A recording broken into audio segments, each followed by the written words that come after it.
And welcome into a Spits and Suds Victory Post podcast. I'm Gavin Spittle of 1053 The Fan.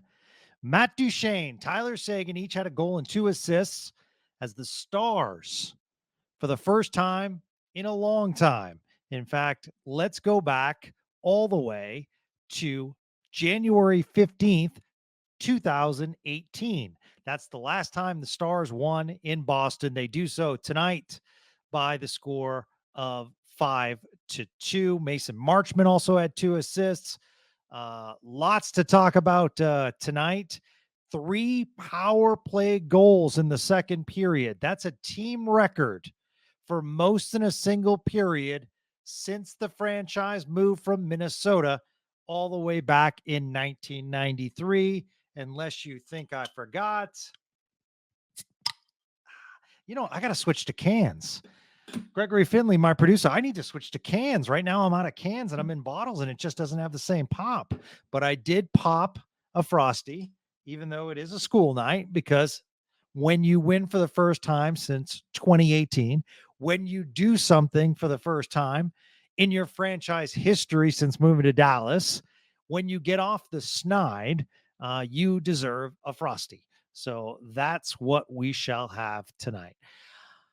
Going to get to your Twitter questions in just a couple of minutes. Lots of them, lots of opinions out there tonight. I did want to start because we don't talk about it every single podcast. When times are bad, like the power play, obviously has been the story. Where does the spotlight go? Not necessarily on the players, albeit Jamie Benn said the other night that it was on the players, but we were looking at the Stars coaching staff. And despite a very, very good start, there has been a bunch of criticism of Pete DeBoer and his staff for lack of a power play, lack of the team getting an early jump and playing kind of topsy-turvy hockey. If we want to go over it again, good first period in Washington, 2 bad periods. And then let's go to Edmonton, where the first period was so bad, and then they came on and beat Edmonton. Then a lackluster effort against Buffalo in which you fell 3-0 before trying to claw back in the last couple of minutes, and where your head coach says the only player that played well was Jake Oettinger. So Pete DeBoer, you only have so many in the chamber, so to speak, as far as a coach riling up the troops and being hard before they stop listening. And Pete DeBoer used one of those in the last couple of days. Strong comments after Buffalo. Clearly, we don't know what happened behind the locker room walls. However, we know that there was a very strong practice yesterday, had the boys go real hard, and they responded tonight. So wanted to give Pete DeBoer and his staff credit for that. To the surprise of most, including myself, Casey DeSmith gets the start in a big spot. And Pete DeBoer said after the game that, they're going to Finland and they have to play Oettinger. And the way he made it sound, Oettinger might go back to back in Finland. I'm not sure if that'll happen, but Jake will certainly go on Saturday. And the point being is that he mentioned if Jake went tonight and then Jake went again Saturday and then the trip to Finland, Casey DeSmith wouldn't get really any work in 2 weeks. So that's the reasoning for Casey DeSmith playing tonight. So we know about Jake Oettinger's background, playing at Boston University. One thing that I should have told you about is that Casey DeSmith is a New England guy. Casey DeSmith, a University of New Hampshire product, and grew up in Rochester, New Hampshire, which is just over the Massachusetts border. So obviously no other teams in that area. So the Boston Bruins are the prevalent team. So while we talk about Jake Oettinger and his time at Boston University and playing in pivotal bean pot tournaments at the TD North Garden, we really haven't focused on Casey DeSmith and what tonight maybe means for him. And he was terrific. I thought both goals, the first goal was based on a turnover, just a poor play by Matt Dumba defensively, not looking, kind of a blind pass that was put out in front. DeSmith didn't have a chance. I thought both goals were kind of like bang, bang opportunities. But when he needed to make key saves, I thought Casey DeSmith was terrific tonight. And can we start to say that Casey DeSmith has been terrific all season? And at what point do we look at Jim Nill and say, you had something really good in Scott Wedgwood? Do you have something better in Casey DeSmith for a longer period of time? So Jim Nill saves money and potentially got a better goaltender in DeSmith with a lot more experience. The biggest thing about DeSmith has been health. That's the same with Wedgwood. He's healthy right now. He's happy, has pointed out several times how Dallas was the team that he wanted to be with. And he gets a nice 3-year deal so he can stay in one place, and he's making it count. So kudos, because coming off of a loss, very easy to go to your guy, to your wall, to the guy that you just signed for 8 years, to shut it down and get a win in a tough place to play, in a place that you have not won since 2018. But instead, you went to DeSmith. He comes up big. When you can play your backup goaltender, and your backup goaltender lets up 2 or less, and you get a big win on the road, that is terrific coaching. So wanted to give a stick tap. Let's talk about the power play. And isn't it funny that 3 for 5 tonight? So now 5 for 26, and you just jumped in one game from 29th in the league to 18th overall in the league, way up to 19.2% with a 3 for 4 night. It's almost like you're at the plate and you had a big night at the plate in baseball, because the Stars had a big, just a really, really big night as far as the power play. So how did they do it? Well, first off, a lot more shots on net. And I don't think Swayman played bad. I just think what we've talked about it on former podcasts came true. Sustained pressure by this Dallas Stars team. And then if you get a chance, go back and watch the highlights of this game. And it'll show all of the goals by the Dallas Stars. And see how many are from the point.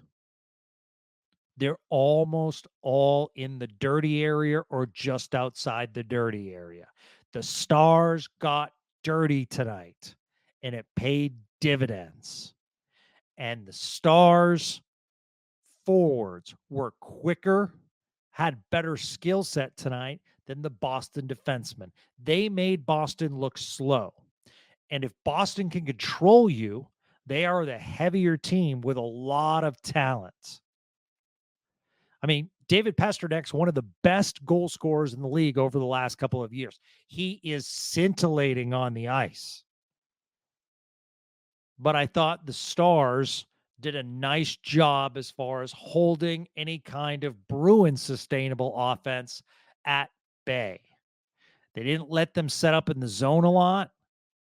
The Stars cleared their zone much easier than they have in the past couple of games. So all around, just a terrific effort by the boys. And let's say it again. You had to go to Washington on the East Coast. Washington's not too far away from Boston. Then you come back for one game. Then you go up to Buffalo, which is about a 5-hour plane ride. Then you go to Boston. Now you're traveling back about 4 to 4.5 hours. You do get an hour back.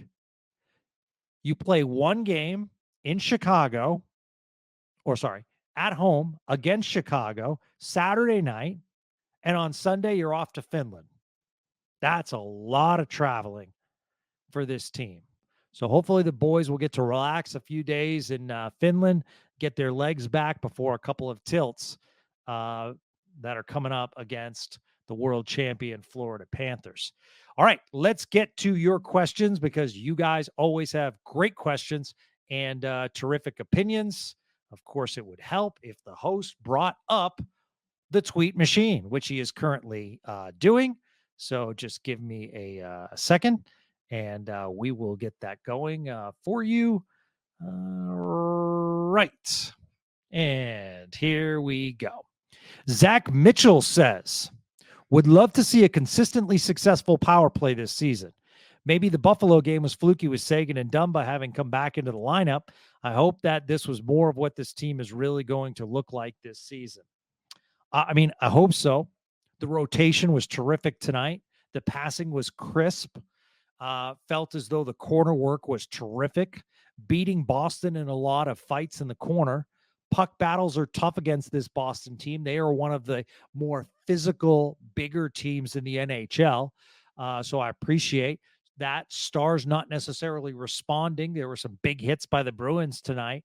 And the Stars not necessarily responding, which isn't a bad thing when you're in control of the game. So, yeah, it would be great to be more consistent as far as the power play is concerned. Brian Ray, that Tyler Sagan referenced after the game with the tweet of all tweets, that prior to this game, the Stars had the same power play percentage and basically the exact same stats at this time last year, and that they finished among the tops in the league. So thought that was a really interesting tweet by Brian, and it was cool on the post game that on Victory Plus that Tyler Sagan acknowledged that tweet. Also a great walk-off by Tyler Sagan, if you get a chance to watch that. Asked about playing in Boston and having a big night in Boston. He just smiled, kind of did a mic drop, didn't say anything, took the headset off and went on his way. The guy loves playing in Boston, loves playing against his former team, and anytime he plays well, he absolutely loves. This one means a lot to him when he can beat Boston in Boston.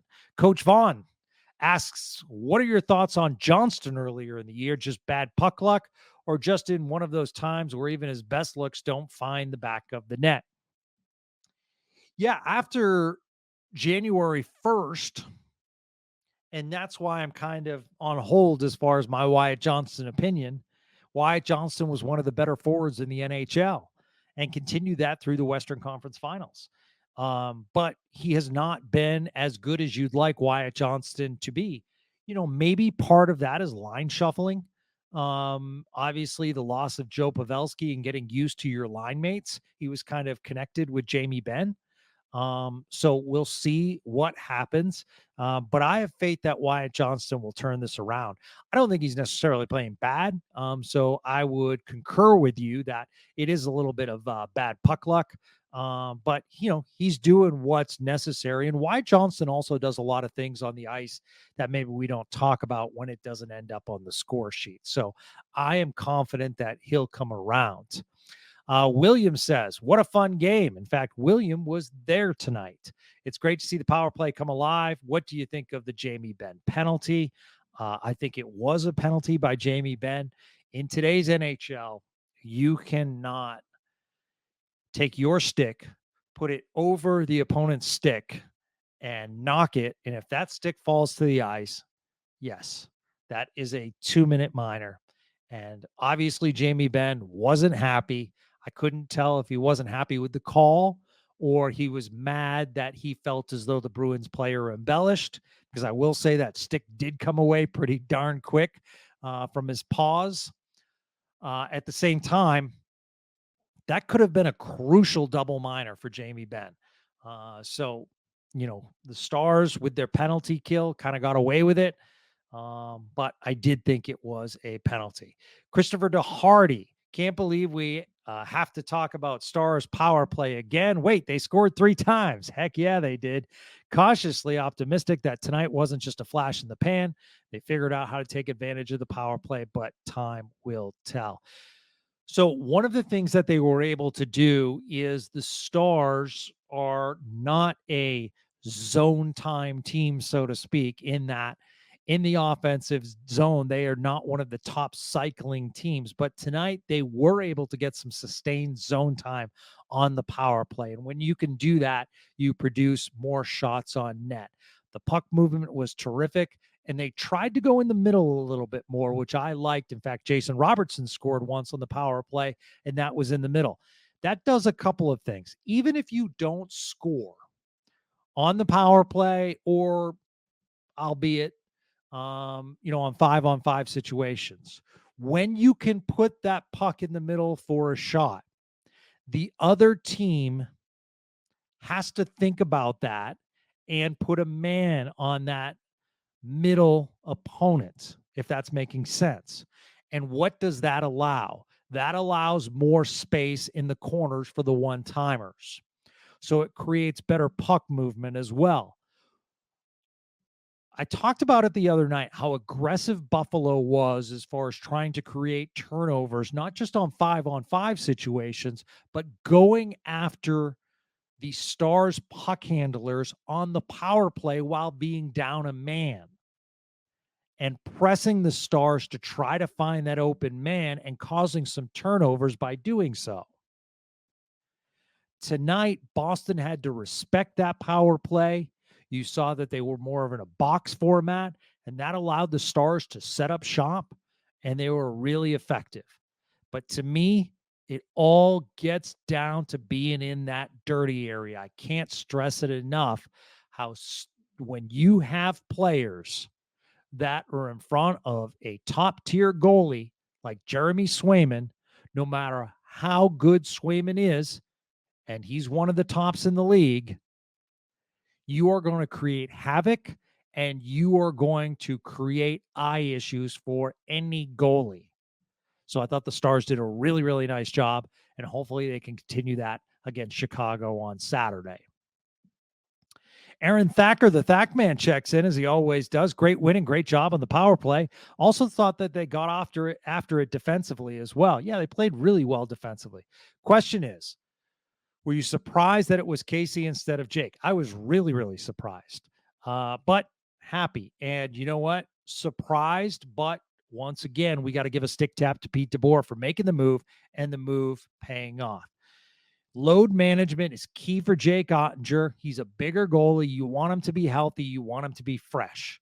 And the Stars have logged a lot of miles already and more to come. So I think keeping him fresh is the key. And I think they have a lot of confidence in Casey DeSmith. And Pete DeBoer kind of referred to that as well. He talked about getting DeSmith some work, but then the second part of his answer was, and Casey DeSmith deserves to be in there, right? So I agree. DeSmith's playing really, really well. And this isn't necessarily a competition, but if Casey DeSmith's playing well, I think it drives Jake Oettinger to play well. Just like when you have depth scoring, everyone wants to get involved. No player defensively wants to allow a goal because that gets rid of a shutout. So there are those little inter-team twined kind of games that you play psychologically. And when you have healthy competition among teammates, that's a really good thing. Chris Stabkoven, were we really ever concerned about that power play? Yes, we were, Chris. We were extremely concerned. Looked great tonight. Hope that's a sign of things to come. Great win, but real question, what are your thoughts on Bourque being the scratch tonight? I'm a big Maverick Bourque guy, and I hope he can find his way back into the lineup. But who would you rather scratch? Because Evgeny Dodonov was terrific tonight. Steele, great. Blackwell, playing in his home city, great. There were so many players that played well tonight. Obviously, who are you going to scratch from your top 9 forwards? So Maverick Bourque not getting into the lineup, we have to be honest, it's been a slow start for Maverick. But I think the team has full faith that he can come around and play well. Our co-host David Castillo is not happy and checks in because I tweeted earlier, if you didn't get the news, defenseman Gavin White reassigned from Texas to the East Coast Hockey League, Idaho. White is yet to make his 2024-25 debut for the Texas Stars. That's courtesy of Stephen Meserve at 100 Degree Hockey. And so I tweeted out, this is a great example of the depth that Texas hockey has on defense. Because when you think about it, Gavin White played 49 games last year for Texas. And this season, he's still only 21. He hasn't been able to crack the lineup. David Castillo joked back, wrong, this is Gavin Erasure, free Gavin. You know what? It's the same comparison to Maverick Bork. Just these two young players have to be moved down based on the veteran presence and the depth that this Stars organization has. It's deeper than I can remember, probably dating back to those Stanley Cup years. Tyler King, rare question about the other team. It felt like the Bruins were trying to make up for their very shaky defense by dragging the Stars into a more ruffle tumble play style of hockey. Is this the only way the Bruins can play now? I think it's the style they'd like to play. And I think it's really effective. What the Bruins have, and I was on a great Twitter chat with some Bruins fans earlier tonight, and they were terrific. And it was so much fun during the game to be on Twitter talking and getting perspectives from the Boston side of things. They're just struggling scoring, Tyler. And Jim Montgomery is going to be on the hot seat. The Boston Bruins have not re-signed him to a long-term deal. So if the Bruins don't perform this year, I can see Jim Montgomery being out of a job, especially when you look at what Cassidy, the former coach of the Stars, has done in Vegas since being replaced in Boston. So, they might pull the hook on Montgomery after this year.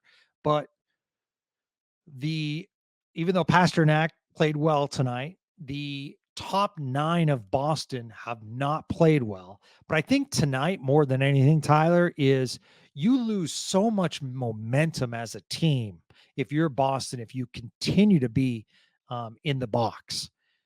Not only because you're playing with one less man on the ice, but you're also struggling to get your lines back together. And it tires you out. And a lot of times your best scoring forwards are not playing in shorthanded situations. So it really changes up the game more than just the score sheet. And they gave Dallas the opportunity with a lot of power plays. And on 5 power play opportunities, the Stars made most of it with 3 goals. So excellent questions. You guys are awesome, as always. Kudos to you guys. And thank you so much for listening and supporting Spits and Suds. We've had a very, very busy week. If you get a chance, because it will be evergreen until they start playing in Finland, but we had a great chance to sit down with the PA voice of the Dallas Stars, Jeff Kay, the other day. It's a terrific podcast. Jeff has some terrific stories to tell and also takes us behind the scenes as far as the different nuances. Like, for instance, I was fascinated when a goal is scored. What has to happen for Jeff to make the announcement? So if you get a chance, that's a fascinating story in itself. He also talks about how he got the Cowboys PA gig. And you can follow Jeff Kay on Twitter and whatever social media he's on at Jeff K _stars. That's at Jeff K _stars, because he will be detailing with pictures and descriptions his trip to Finland. So that's a wonderful way to follow the Stars as they make their way through the Nordics. But tonight was a terrific night, a great bounce back win, a win you haven't had in the Garden for a number of years, 5-2 over the Boston Bruins. So that's going to do it for us tonight in Spits and Suds. We'll be back with another episode soon. We are having a record October, and that's because of you. Don't forget, if you have a chance to leave a review regarding Spits and Suds. It helps us with our search engine optimization so we can grow this thing, and so other Stars fans know there's a podcast out there with Stars information, and it's called Spits and Suds. Have a great day, everyone.